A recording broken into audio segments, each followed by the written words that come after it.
Hi, I'm Bob Sullivan, and this is The Perfect Scam. This week, we'll be talking with people about a new form of the grandparent scam, one that plays on victims' heartstrings by using audio recordings of loved ones asking for help abroad.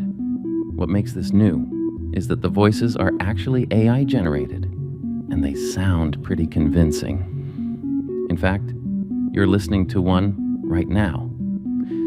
I'm not really Bob Sullivan. I'm an AI-generated voice based on about 3 minutes worth of recordings of Bob on this program. Sounds pretty convincing though, doesn't it? Welcome back to The Perfect Scam. I'm your real host, Bob Sullivan. Today we are bringing you a very special episode about a new development in the tech world that, well, frankly, threatens to make things much easier for criminals and much harder for you. Artificial intelligence, AI. If you listen to some people, it's already being used to supercharge the common grandparent scam or imposter scam because it's relatively easy and cheap for criminals to copy anyone's voice and make them say whatever the criminals want. What you heard at the beginning of this podcast wasn't me. It was an audio file generated with my permission by Professor Jonathan Anderson, an expert in artificial intelligence and computer security at Memorial University in Canada. And as I said, well, as that voice said, it sounds pretty convincing. It also might sound kind of like a novelty or even a lighthearted joke until you hear what some victims are saying. At about 4:53 p.m., I received a call from an unknown number upon exiting my car. At the final ring, I chose to answer it as unknown calls we're very familiar with can often be a hospital or a doctor. It was Brianna sobbing and crying, saying, "Mom." That's the real-life voice of Jennifer DeStefano from Phoenix, who testified before Congress earlier this year about her harrowing experience with a kidnapping scam involving her daughter. "Mom, these bad men have me. Help me, help me, help me." She begged and pleaded as the phone was taken from her.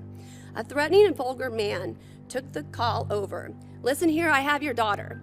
You call anybody, you call the police. I'm gonna drop her in Mexico and you'll never see your daughter again." I ran inside and started screaming for help. The next few minutes were every parent's worst nightmare. I was fortunate to have a couple of moms there who knew me well, and they instantly went to action. One mom ran outside and called 911. The kidnapper demanded $1 million. That was not possible. So then he decided on $50,000 in cash. That was when the first mom came back in and told me that 911 is very familiar with an AI scam where they can use someone's voice. But I didn't process that. It was my daughter's voice. It was her cries. It was her sobs. It was the way she spoke. I will never be able to shake that voice and the desperate cries for help out of my mind. Jennifer DeStefano ultimately tracked down her daughter, who was safe at home, so she didn't send the criminals any money. But she went through those moments of terror and still struggles with the incident, partly because the voice sounded so real. And she's hardly the only one who thinks voice cloning or some kind of technology is actively being used right now by criminals to manipulate victims. Last year, an FBI agent in Texas warned about this use of artificial intelligence by criminals. Then in March, the Federal Trade Commission issued a warning about it. So far, all we have are scattered anecdotes about the use of computer-generated voices in scams, though it's easy to see what the potential for this problem is. So I wanted to help us all get a better grasp on what's happening, and for this episode, we've spoken to a couple of experts who can help a lot with that. The first is Professor Jonathan Anderson, who you've already met, sort of. Remember, I asked him to make the fake me. I teach students about computer security. So I'm not really a fraud expert. I certainly have some exposure to that kind of thing. Come at it from more of a technical angle, but I guess this all started when there were some local cases of the grandparent scam that were getting run here, and they're looking for somebody who is a general cybersecurity expert to comment, and that's where things started for me talking to people about this issue. So can you sort of right-size the problem for me and describe the problem for me at the moment? Sure. So, I mean, scams are nothing new, of course, and this particular scam of putting pressure on people and saying, "Oh, your loved one is in a lot of distress," I mean, that's not a new thing. But what is new is it's so cheap, easy, convenient to clone someone's voice today that you can make these scams a lot more convincing. And so we have seen instances in Canada across the country. There's been people who at least claim that they heard their grandson's voice, their granddaughter's voice, that kind of thing on the phone. And based on the technology that is easily available for anyone with a credit card, I could very much believe that that's something that's actually going on. But wait, I mean, I'm sure we've all seen movies where someone's voice is cloned by some super spy. It's easy enough to imagine doing that in some sci-fi world, but now it's easy and cheap to do it? Like, how cheap? So some services, you can pay $5 a month for a budget of however many words you get to generate and up to so many cloned voices. So a particular service that I was looking at very recently, and in fact had some fun with cloning your voice, was $5 a month. Your first month is 80% off. And when you upload voice samples, they ask you to tick a box that says, I promise not to use this cloned voice to conduct any fraudulent activities. And then you can have it generate whatever words you want. Well, you have to click a box, so that takes care of that problem. Yeah, absolutely. So certainly, Okay. I don't think this prevents any fraud, but it probably prevents that website from being sued and held liable for fraud, perhaps. So did you say $5 a month, 80% off, so it's $1? I did, yeah. $1 for 30 days of generating, I think, 50,000 words in cloned generated voices. 50,000 words. And up to 10 cloned voices that you can kind of have in your menu at any one time. And then if you want to spend a little bit more per month, there are much larger plans that you can go with. Wow, that's absolutely amazing. For $1, you can make someone say anything you want in a voice that sounds realistic. Frankly, I was still skeptical that it was that easy, and definitely skeptical it could be convincing enough to help criminals operate scams. So I asked Jonathan to simulate how that would work using my voice. And he said, easy. What you are about to hear is fake, let's be clear. But here's what a criminal could do with my voice for $1. Steve, I need help. Oh my God, I hit a woman with my car. It was an accident, but I'm in jail, and they won't let me leave unless I come up with $20,000 for bail and legal fees. I really need your help, Steve, or I'll have to stay here overnight. Can you help me? Please tell me you can send the money. I've never felt this way about anybody before, Sandra. I wish we could be together sooner. As soon as I've finished up the job on this oil rig, I will be on the first flight out of here. In the meantime, I've sent you something really special in the mail, so you know how much I care about you. I just need some money to help pay for the customs. Now, you've heard me say many times on this podcast to never send gift cards as payment. Scammers will often pose as an official from a government agency and say you need to pay taxes or a fine, or they'll pretend to be tech support from Microsoft or Apple and ask for payment through gift cards to fix something that's wrong with your computer. But this time is an exception to that rule. And I'm going to ask you to purchase gift cards so I can help you protect yourself from the next big scam. Okay, real Bob back here. Wow, that's absolutely amazing. Okay, so I've been writing about security and privacy, scary things for a long time. It's pretty common, right, that people make a lot out of things to get attention to themselves, and so I'm always on kind of alert for that. And to be honest with you, I was like, okay, how good can these things be? I've listened to these clips. I'm alarmed. Yep. I've read a lot about this. I knew this was going on. It was still disturbing to hear my own voice produced this way. Have you done it with yourself? I have. So I've generated voices for myself and a few different media people that I've spoken with. And I played the one of me, and I thought it sounded quite a lot like me. My wife thought it sounded like a computer imitating me. So I guess that's good. Maybe the sample I uploaded wasn't high quality enough, or it might be that people use radio voice when they are media personalities, and maybe that's slightly easier to imitate. I'm not 100% sure, but it does feel strange to listen to yourself, but not quite yourself. It didn't make you want to shut the computer and go for a walk or anything? Well, doing computer security research makes me want to shut all the computers and go for a walk. Okay, so I had to know. how do these services work? It turns out they do not work the way I imagine they do. My emotional response is that what these really are is like someone has somehow cut and pasted individual words like an old ransom note that was magazine words cut together and put on a piece of paper. But that's not what it is it? No, so there are services that have pre-trained models of what a human voice sounds like in a generic sense. And then that model gets kind of customized by uploading samples of a particular person's voice. So we all remember the text-to-speech engines that didn't sound very good, where it said, "You are opening a web browser." Well, those have improved a lot, but now they can also be personalized to sound like a specific person by uploading a very, very small amount of recording of a voice. So I took about 3 minutes worth of recordings of your voice. And of course, anyone who uses the internet would be able to get a lot more than 3 minutes of the voice of somebody who hosts a podcast or somebody who's a media personality, or to be honest, anybody who posts a Facebook video. And when you upload that information, you're able to personalize this model of an AI generator, and then you provide it text, and it does text to speech, except instead of sounding like a generic voice, instead of sounding like Siri, it kind of sounds a lot like the person whose voice samples you uploaded. The more sample data you have, the more opportunity there is for that generated voice to sound more like the real person.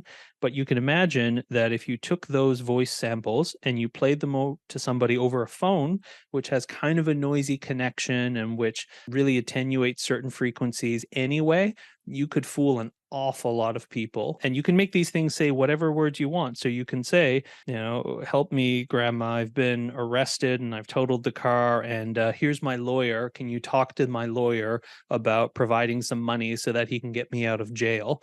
And then another voice comes on the line and can answer questions interactively.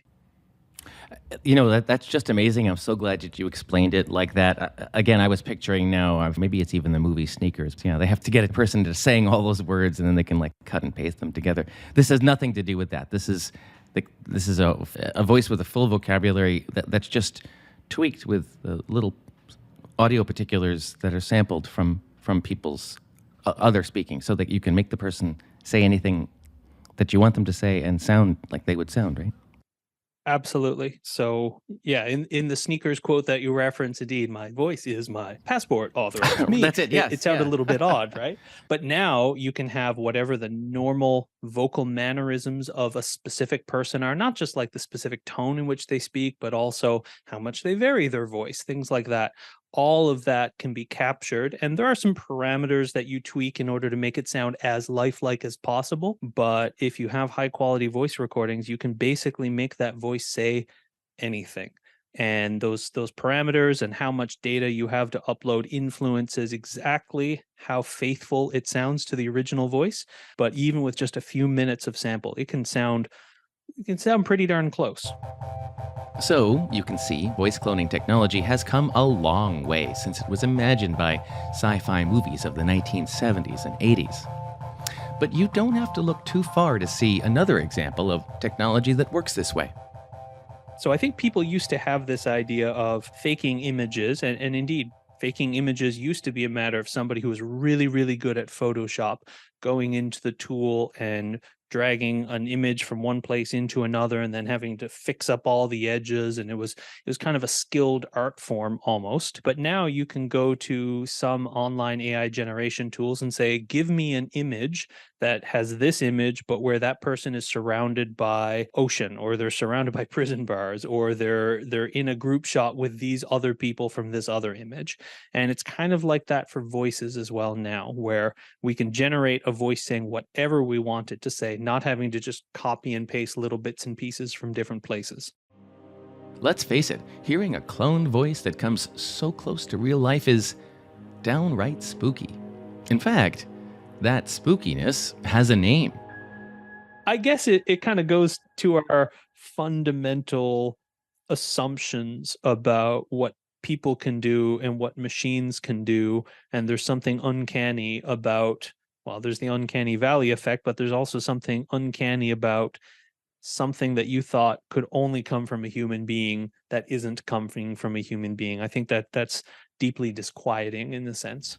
I'm sorry, what was the uncommon valley effect. What was that? Oh, so the uncanny valley is this thing where you see this in like animation, where as animation gets more and more lifelike, people kind of receive it in a very positive way. But there comes a point where something is so close to lifelike, but not quite, that people turn away from it with like revulsion and disgust. And this is something, it makes people feel really strange and they really don't like it because it's almost human, but not quite. Yeah. So people have written lots about the uncanny valley, and especially in like CGI and stuff. But the same thing kind of applies to, I think, the technology we're talking about here. If you have a voice that sounds almost like you, but not quite, it sounds really strange in a way that a purely synthetic voice like Siri or something wouldn't sound strange. That's fascinating, but it's, as you were describing it, it hits right close to home, so that makes a ton of sense. As did the two audio samples that you sent. They were disturbing and hit the point as clear as could be. Okay, spooky is one thing, unnerving is one thing, but should we be downright scared of the way voice cloning works and what criminals can do with it? In the short term, I think we should be kind of concerned. I think we've come to a place after a long time where when you see an image of something that's really, really implausible, your first thought is not, I can't believe that that event happened. Your first thought is probably, I wonder if somebody photoshopped that. And I think we are soon going to get to a similar place with video and being able to generate images of people moving around and talking. That seems pretty natural. And in fact, there's some services that, although it's not quite lifelike yet, they are doing things like that. But definitely with voices, if you hear a voice saying something that you don't think could be plausible or that seems a little off to you, you should definitely be thinking, I wonder if that's actually my loved one or if that's somebody impersonating them using a computer. For quite a while now, at least I think a couple of election cycles, there's been concern about deep fake videos of political candidates being used. And so that's where my brain was, and I think that's probably where a lot of people's brains were. That's sort of like large scale political, socioeconomic attack. But using this kind of tool to steal money from vulnerable victims on the internet seems honestly like a more realistic, nefarious way to use this technology. It does, absolutely. And those two things can be related. Doing mass individually targeted things at people where you fake a video from a political candidate saying, won't you, Bob Sullivan, please donate to my campaign or something. I mean, maybe those two things can be married together. But certainly while people were looking at the big picture, sometimes we forget to look at the details, and individual people getting scammed out of thousands or in some cases tens of thousands of dollars. It might not be a macroeconomic issue, but it is a really big deal to a lot of people. When I went to school, media literacy was a big term, and now it feels sort of like we need a 21st century digital literacy, which kind of comes down to not believing anything you see or hear. And I guess that's a good thing. I have mixed feelings about that, though. Do you? Yeah, so I mean, as a security researcher, or when I teach computer security to students, I will often tell them, now, if you come into this class wearing rose-colored glasses, I'm afraid to tell you, you won't be wearing them by the end, because we are going to look at things that people can do and attacks that people can run and some pretty nefarious things that people can do on the internet using various technologies. But part of the goal there is if we learn what is possible, then we learn what not to trust. And then if we know what not to trust, then we can think in a more comprehensive and fully grounded way about what we should trust and why we trust certain things and what are the appropriate reasons to trust certain things that we hear, see, etc. I do think that's good advice. Don't trust everything you read, or everything you hear, or everything you see. But let's be honest, that is a very tall order, and frankly, I'm not sure how much I want to live in a world where nobody trusts anything. I mean, it's going to be a long time before human nature isn't trusting, because we are fundamentally social creatures, etc. Even things like text. I mean, people have been writing false things down in a printed form for hundreds of years, and yet people still believe all kinds of interesting things that they read on Facebook. So, I mean, that's dealing with human nature is well outside of my area of expertise, and I'm afraid I'm not sure what to do with that. But for this specific kind of scam, there are things that we can do which look a lot like traditional responses to scams. You know, the old adage of if it sounds too good to be true, it probably is. Well, if it sounds too bad to be true, then maybe we should check. So in this particular scam, for example, you will often have people creating a time limited high pressure situation by calling someone and saying, I'm in jail right now and you need to talk to my lawyer and you need to give them cash so that they can get me out of jail. Now, first of all, I don't know a lot of lawyers who send couriers to your door to collect bundles of cash, but there are things that you can do, such as, okay, well, where are you in jail? Let me call them back. You have a lawyer. Is this lawyer somebody I can find in a phone book? And can I call their office in order to arrange for whatever needs to be arranged for? It's kind of the old advice about if you have credit card fraud, well, don't tell the person who called you, call the number on the back of your card so that you know who you're talking to. And some of those kind of simple techniques do allow people to take back control of the conversation. And they're not kind of glitzy, exciting techniques because they're not technologically based. But unfortunately, some of the technologically based things that people have proposed, like trying to identify certain glitches in the AI generated speech, those aren't going to last because whatever those glitches are, we're going to be able to smooth them out soon enough. So really, we need a more fundamental approach that goes back to the sort of the first principles of scams. So, what about the companies involved? So, having a checkbox that says, fingers crossed, promise you won't use this for fraud. I don't know if that sounds like enough to me. Should we be demanding more of our tech companies who make this technology available? I want to say yes. But in the long run, I don't know that that's actually going to make a difference. If you prevent companies based in Western democracies from producing this kind of technology, or if you prevent them from selling it to end users without, I don't know, making the end users register themselves with the local police or something, it's not going to stop the technology from being developed. It's just going to push it offshore. I think outlawing artificial voices would be a little bit like outlawing Photoshop. You might well be able to make Adobe stop shipping Photoshop, but you're not going to be able to prevent people around the world who have access to technology from making image manipulation software. There are some situations where companies have developed technologies and simply decided they weren't safe to sell to the general public. That happened at Google and Facebook with facial recognition, for example. What about that as a solution? Yeah, so when you have a large company deciding whether or not they're going to use certain technology with the data that their users have provided them, then that's a slightly different conversation about the responsibilities that they have and the ethics that they have to uphold and the potential for regulation if they get that wrong. And of course, I guess they want to avoid that at all costs. But when you're looking at something like this, where you have a company that is selling individual services to individual users, and most of those individual users are probably generating chatbots for their website and other kind of legitimate uses, and a few are scammers, that might be a lot harder to deal with through that kind of a good corporate citizen kind of approach. I think the people listening to this topic right now and in general in the news cycle, we are at the AI is scary phase, and deepfakes are very, very scary. So what sort of future are we building here? So I understand that when photographs in newspapers were a new thing, that you could find quotes in newspapers from people saying things like, well, if they wrote about it in the paper, I'm not going to believe that. But if there's a picture, it really must have happened. And I don't think people have that attitude anymore because it took a few decades, but people got used to the idea that an image can be faked.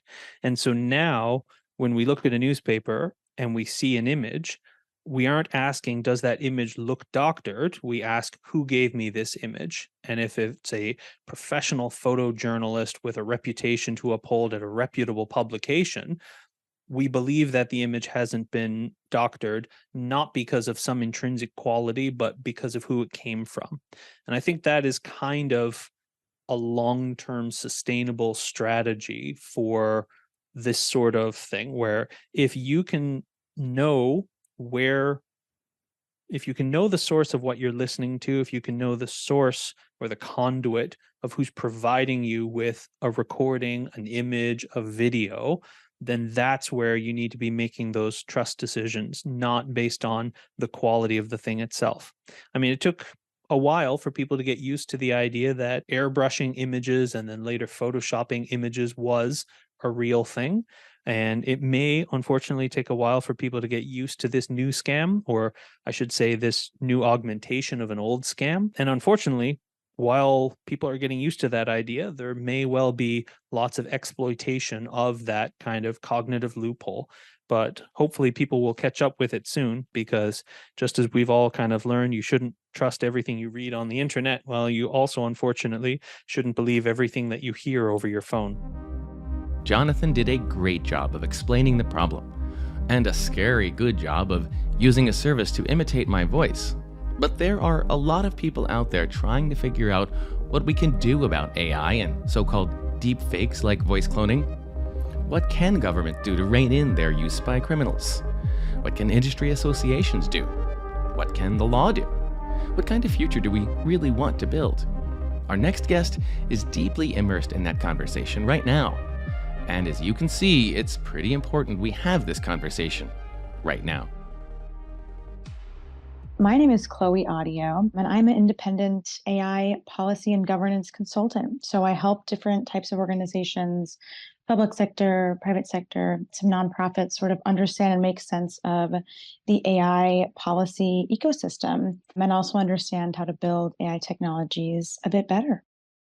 Okay, so that term that you just used there, the AI policy governance ecosystem, what is that?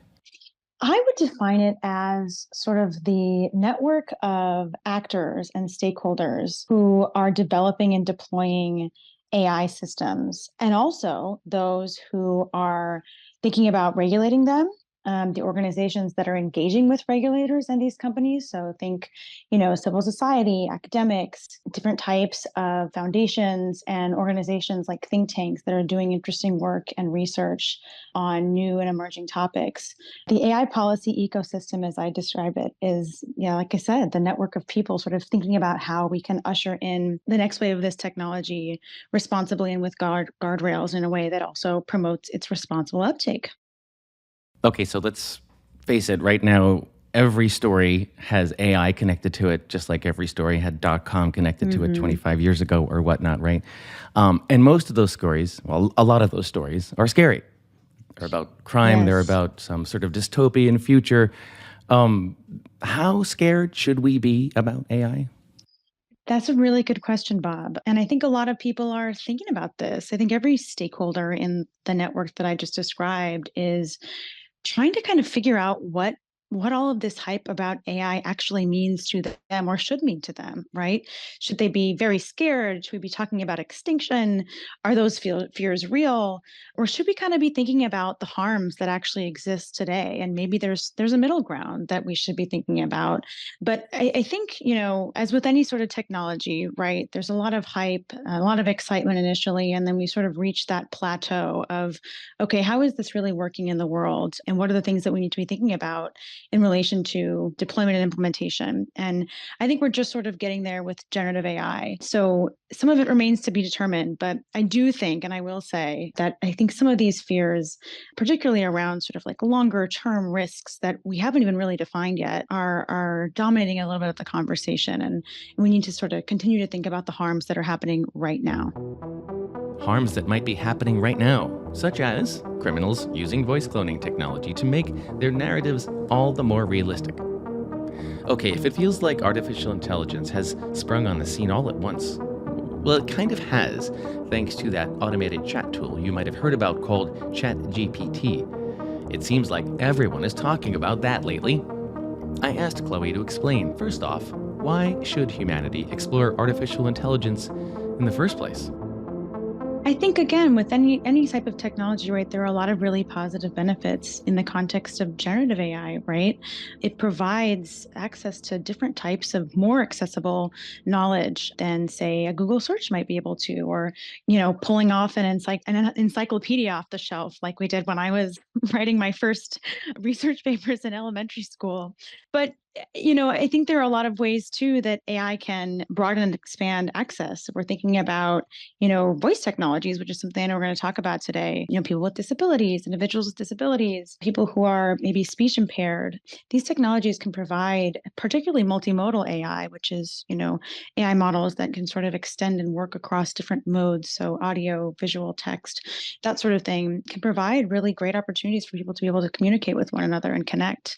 And some of these types of opportunities and use cases are really, really powerful and impactful. But I understand the fear. I understand and it's very real, particularly also because a lot of the coverage about this technology is sort of this pie in the sky. I'm sure everyone's heard the Terminator reference. But what I would say to those people and people who are definitely afraid of this is that, AI is also just a tool. It is something that needs to be implemented and thought about at a very sort of use case and application specific level. And that takes a lot of people, work, and intervention, and thought, and organization, and processes. And while it may sort of just pop up on the screen, a la Chat GPT, or this interface that feels very magic, the reality is that there are a lot of people and systems and processes sort of happening behind the scenes to make this all happen. And I would encourage anyone, to just keep that in mind. So this technology seems to be readily available, and having heard my own voice used this way, it's scary.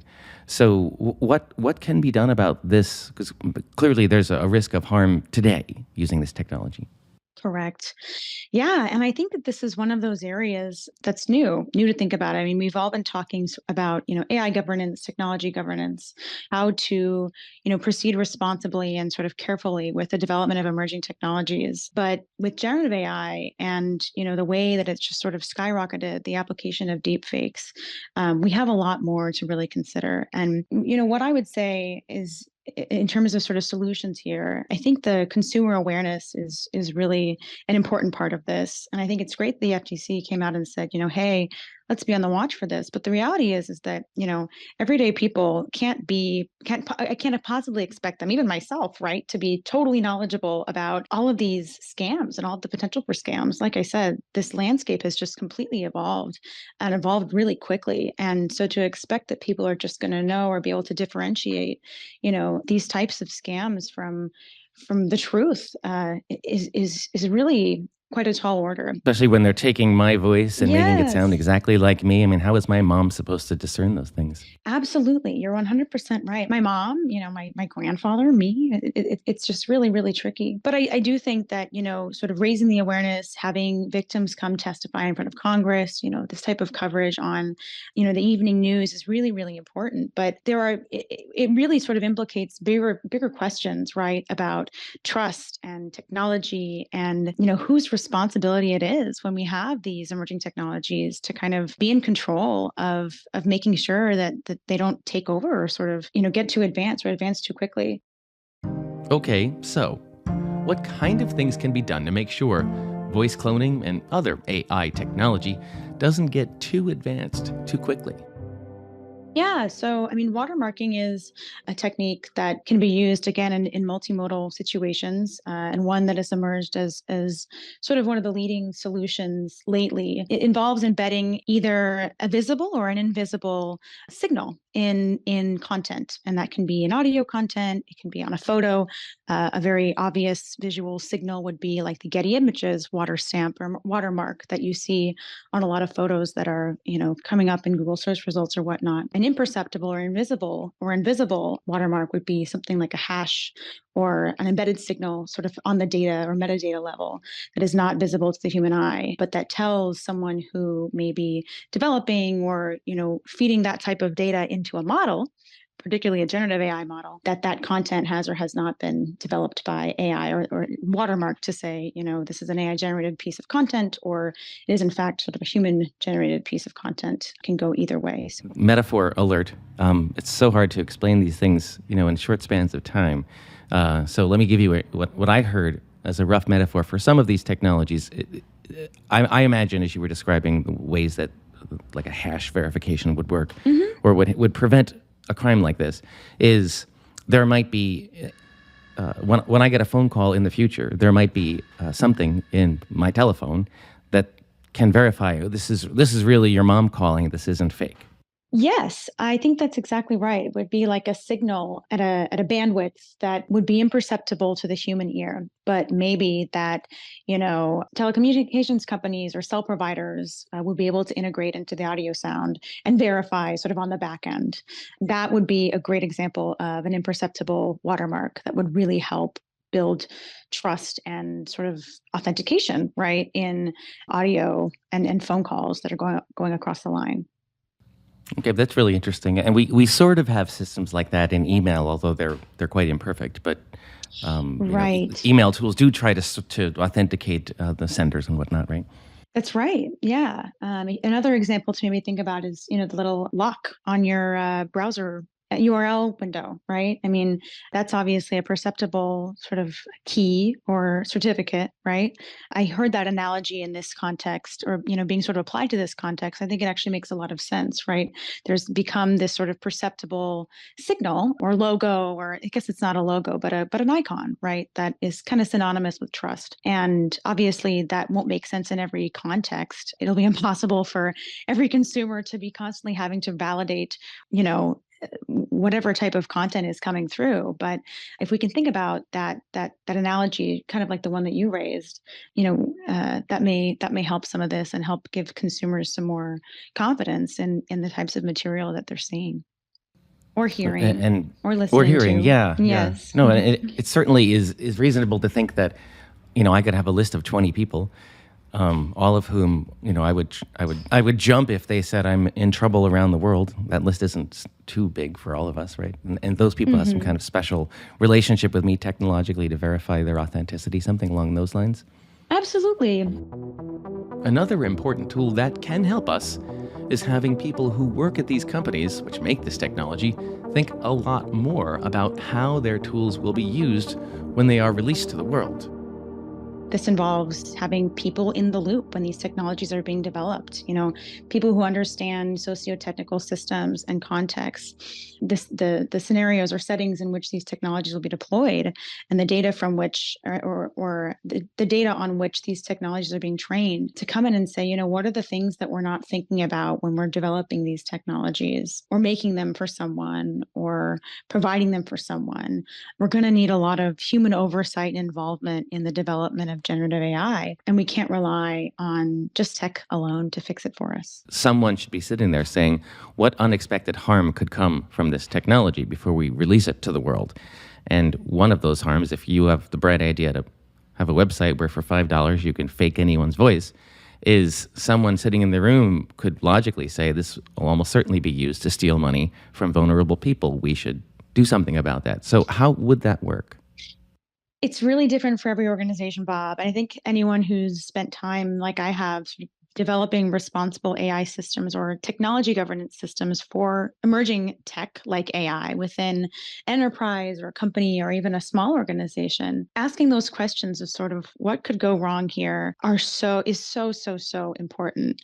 Documenting risks. There's a lot of well-known risks, be them risks to human rights, to privacy, to copyright infringement, to sort of fraud or impersonation. A lot of these harms and risks that we've sort of been talking about are things that we know about, that have been going on since before, technology development, and certainly before, AI. And so trying to figure out how and when different technology applications might implicate these harms or might create these harms is really, really important. And having those voices in the room, those teams to think about these issues is really, really important. And just to get more granular about that, this could look like developing something like a use case policy or a sensitive use case policy or a prohibited use case policy, right? If you can buy my service to impersonate your voice for a few bucks online, if I'm that business owner, right, I probably want to have some requirements or guidelines about what buyers of my technology should or should not be thinking about, so that I'm not getting in trouble later for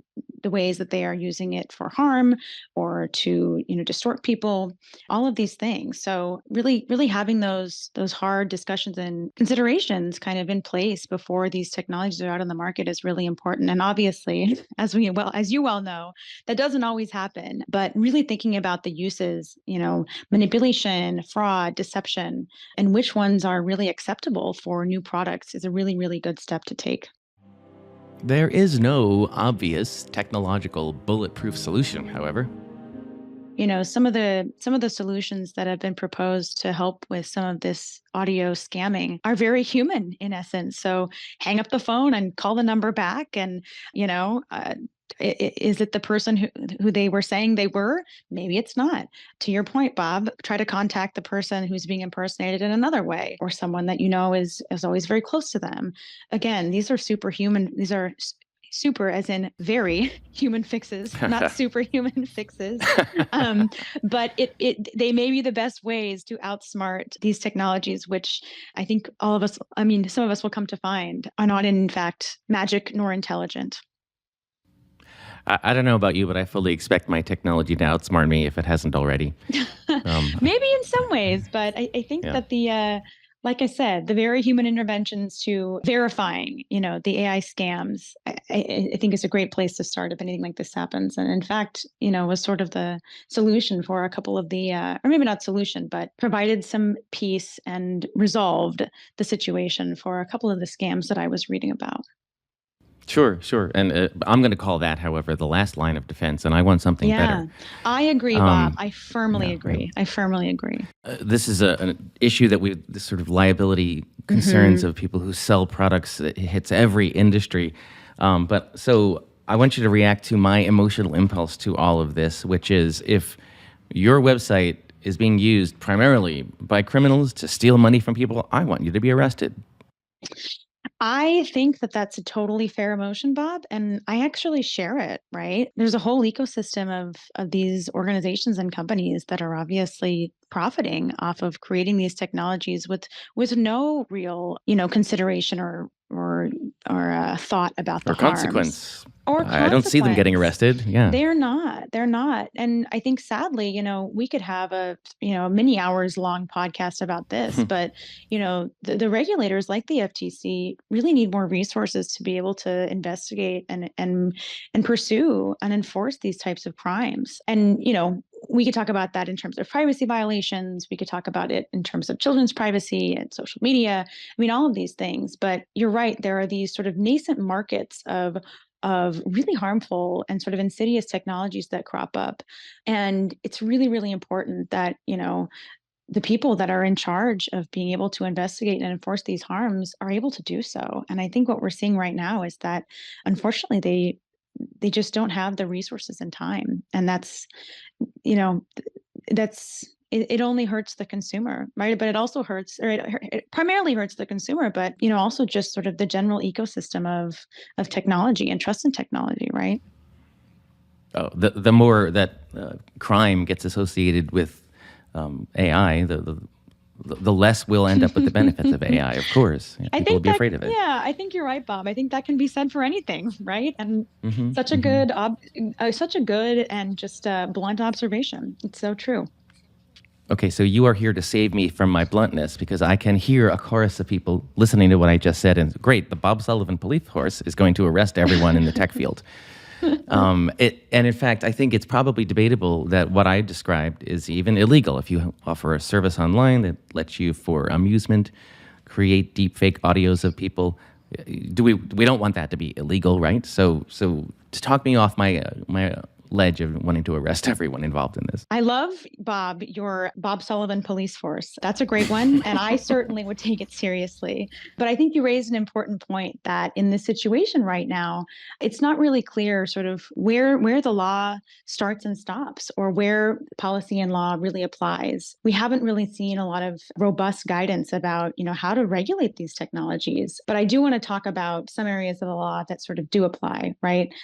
Fraud and impersonation, we've talked about that a lot. That's definitely illegal. Copyright infringement is another one. For example, for these companies or organizations that are selling AI voice generated models or generative AI voice models to train and to produce the output, which is, the fake voice that these companies are providing as a service, they need to train models on a lot of voice content. Right? So some of that content can be in the public domain. There are not entirely clear rules about where and when that content can be scraped for model development.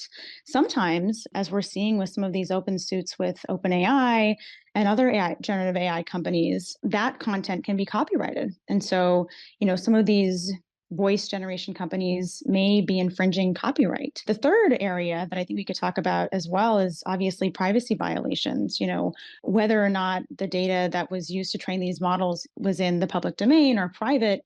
Maybe they were using both types of sources. But again, if there was, data sources that people sort of expected to be private or otherwise belong to them or, were recordings that they expected not to be shared, we may be talking about privacy violations. And obviously we don't have a comprehensive privacy law in the US, but I think what's really needed is to kind of develop new guidance and regulation around how certain areas of the law apply in these contexts. And I know that regulators and members of Congress and others are working really carefully on this and really, really hard on this. But we certainly have a ways to go. And I understand, though, the interest and the drive to want to pursue these folks through the police force, because in absence of this clear regulation, rules, and really solid enforcement, it's going to be really hard to kind of keep the bad actors from doing what they do. And I think this is why what you do is so important, and I encourage people to find out more about it. It's sometimes policy work seems wonky or not interesting, but of course it's the foundation which we need to prevent all these bad things. But let me try to put a fine point on this part. There's stuff in the world that happens that everyone can sort of look at and say, well, that's wrong. But we may not necessarily have a law that makes it criminal. What we usually do in that situation is try to drag an old law and sort of square peg, round hole, shove it in, right? Which is some of what's happening in the copyright situation. And sometimes that's perfectly adequate, and there's a whole set of people who prefer that. The other idea is a new law that regulates things like deepfakes. Do you have ideas about what you prefer? And if so, what kind of new law regulation do you think might be helpful? Yeah, this is the $1 million question, Bob, truly. Maybe it's a $1 billion question by now. I'm not really sure. But I think that, the sort of square peg, round hole analogy is a good one, because I think that there's a lot of focus on trying to say, well, what can we use and how can we use it? And how can we adapt it? But I actually think that approach is really, really important, right? Because AI, again, like any other technology, is the harms and risks of the technology are very specific to the context in which the technology is being deployed or used, right? So, for example, AI used to vet resumes, the harms there are very different than, AI used to monitor sensors in a jet engine, for example. And I don't know if I would want, a regulator for AI to be making rules in both contexts, knowing that we have, wonderful lawyers who are trained in understanding discrimination and employment and equal opportunity. I would trust them to make these rules and think about these rules in the context of employment access, right, and inclusion and anti-discrimination. I have sort of this issue with this thought around creating, one sort of AI regulator to rule them all.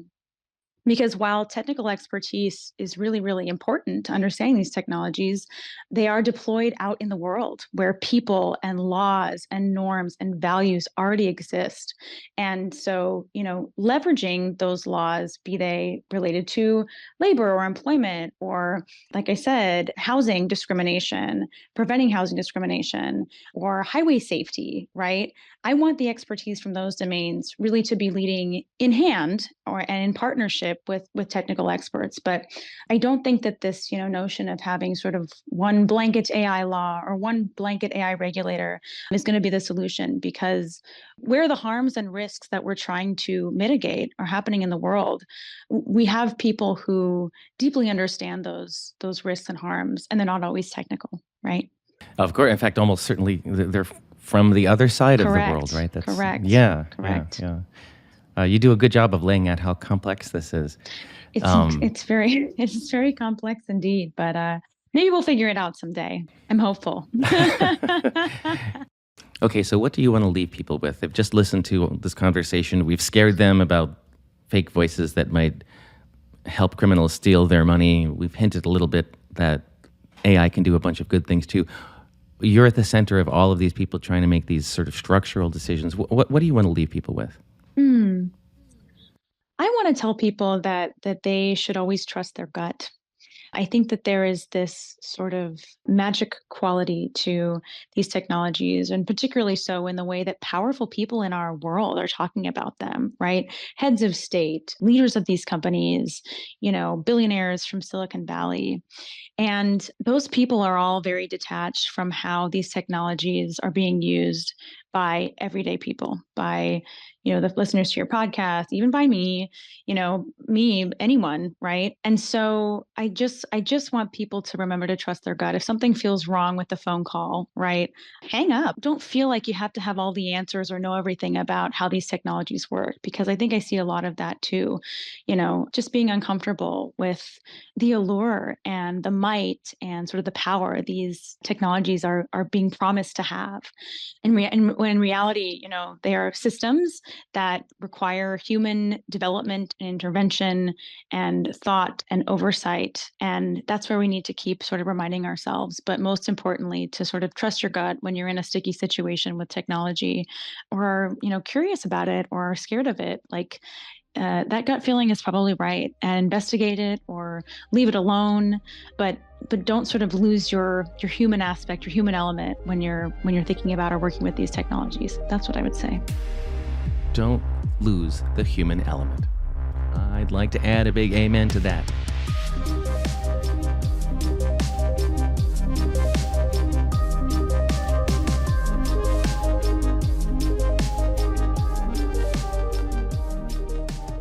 If you have been targeted by a scam or fraud, you are not alone. Call the AARP Fraud Watch Network helpline at 877-908-3360. Their trained fraud specialists can provide you with free support and guidance on what to do next. Our email address at The Perfect Scam is theperfectscampodcast@aarp.org, and we want to hear from you. If you've been the victim of a scam, or you know someone who has, and you'd like us to tell their story, write to us, or just send us some feedback. That address again is theperfectscampodcast@aarp.org. Thank you to our team of Scam Busters. Associate producer Annalie Embry, researcher Sarah Binney, executive producer Julie Getz, and our audio engineer and sound designer Julio Gonzalez. Be sure to find us on Apple Podcasts, Spotify, or wherever you listen to podcasts. For AARP's The Perfect Scam, I'm Bob Sullivan.